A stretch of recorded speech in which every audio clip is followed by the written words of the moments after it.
Oh, live. Am I alive? Hey, Greg Anthony here. You're live on the Investigative Journal, the Greg Anthony Show live. Yes, sir. Greg Anthony live. Are we live? I very seldom do these live interviews. You're never going to know. I'm interviewing myself today. You never know what you're going to get on this show. Comedy mixed with a little bit of political sarcasm. Of course, you're going to talk about the Vatican Jesuit led New World Order. What a goofy bunch of people they are. And I have to report, since I started talking about the COVID virus, which I call COVID 19, of course, I've come down with what was COVID virus hoof and mouth disease. Very serious illness, was unpredictable. I don't know what comes out of my mouth anymore about this stuff. I can't believe it's true. I've tried to talk about it every day. Every day I tell people, don't listen to this, break the laws, don't wear a mask, go to work. And they keep falling in line with the government story. But we've seen it before in 9/11, et cetera, et cetera. But it's happening right now before your very eyes. This is happening.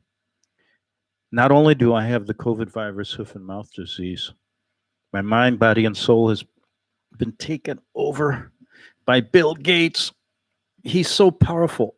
I can hear him in my head. It's coming through the computer. We have no choice anymore. What does he have to say? He wants to come out and talk through me. I can't allow it to happen. But here it goes. Bill Gates, stop. Please don't torture me anymore with your computer. No. Hello. I can't stop. I can't stop. Hello, useless eaters. As your unqualified, non-elected global human health overlord, I'd like to take this opportunity to flaunt my position of power and influence over society and share some of my plans for you and your future. When I amassed my fortune in computer software, I demonstrated that I was willing to lie, steal code, cheat my partners, and exercise monopolistic control to destroy my competitors. I can't believe. Bill, get out of my head. I can't believe it's happening. He's coming back. Now that I've retired, I can rebrand myself as a humanitarian.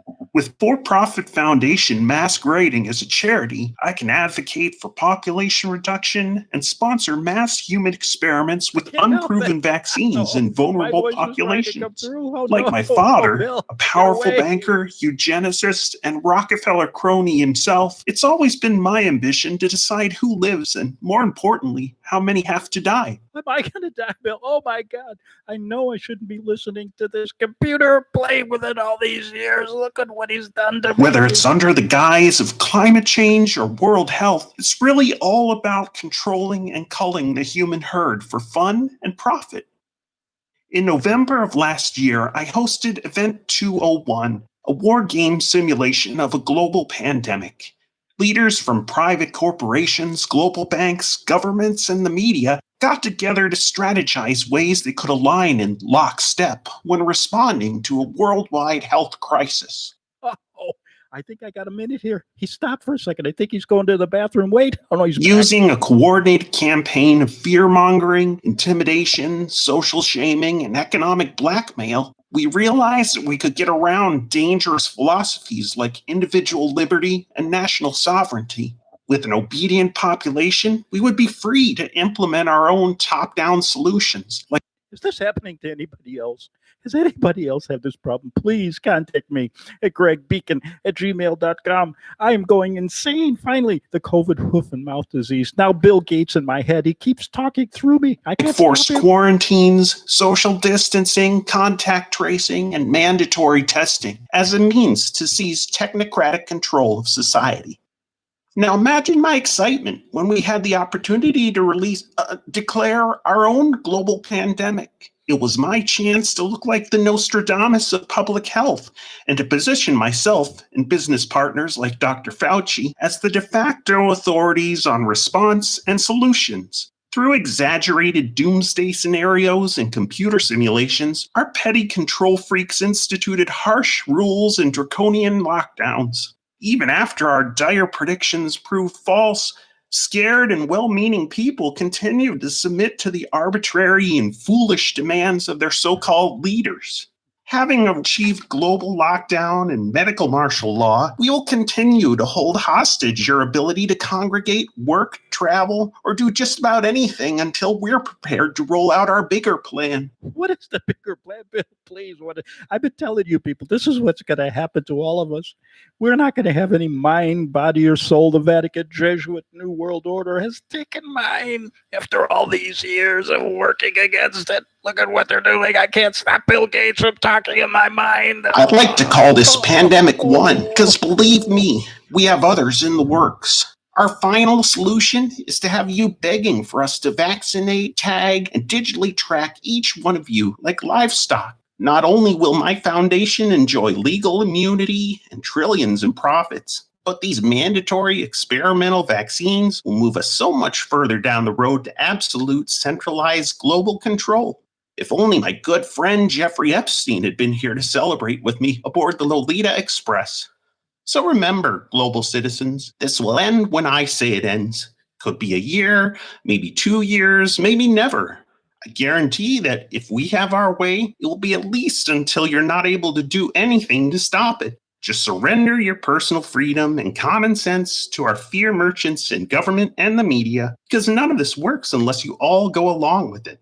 Now, if you'll excuse me, I'm off to do some augmented reality spirit cooking with Marina Abramovich. Bye now. Oh, can you believe it? He stopped. Finally stopped. Has this happened to anybody else? It's gone. I'm free. Thank God, free at last. Free at last. Thank God, free at last. You know, the other day at these race riots, I went to my comedy club I go to and started going free at last. Thank God, free at last, giving the old Martin Luther King speech. I figured that would calm the masses down. Guess what? They started throwing bricks, those bricks that they've been bringing to all those peaceful riots. And I said, back to the comedy club. At least they only throw oranges there. Greg Anthony here. Hey, listen, I hope your mind hasn't been taken over by Bill Gates like mine. I really hope so. And if so, you know what? Just contact me. Call me anytime. We can discuss it. I'll even get you to my psychiatrist to get over the COVID virus, hoof and mouth disease. Greg Anthony here. Go to my shows. I'm always doing them every day, saying the same old thing, goes in one ear, out the other. Hopefully some people will listen. And you never know. After being on these computers for so many years, finally Bill Gates came out. Listen, did you hear that? Right through me. He channeled me, whatever they call it, but it's dangerous. You can lose your mind if you listen to these people. Please don't. Hey, Greg Anthony here. Come back to my show all the time. Greg Anthony's Journal at WordPress. That's my website, greganthonysjournal.wordpress.com. You can go to my show at crntalk.com. That's from 8 to 9 p.m. every Monday through Friday. You can go to firstamendmentradio.net at 12 p.m. every day. And they put it on YouTube. So if you're lazy and you don't want to listen, or, they got so many phone apps and all these things. I don't really understand it. But anyway, do your best to don't be taken over by these people. See you again. Yes. It says, do you want to end this? Yeah,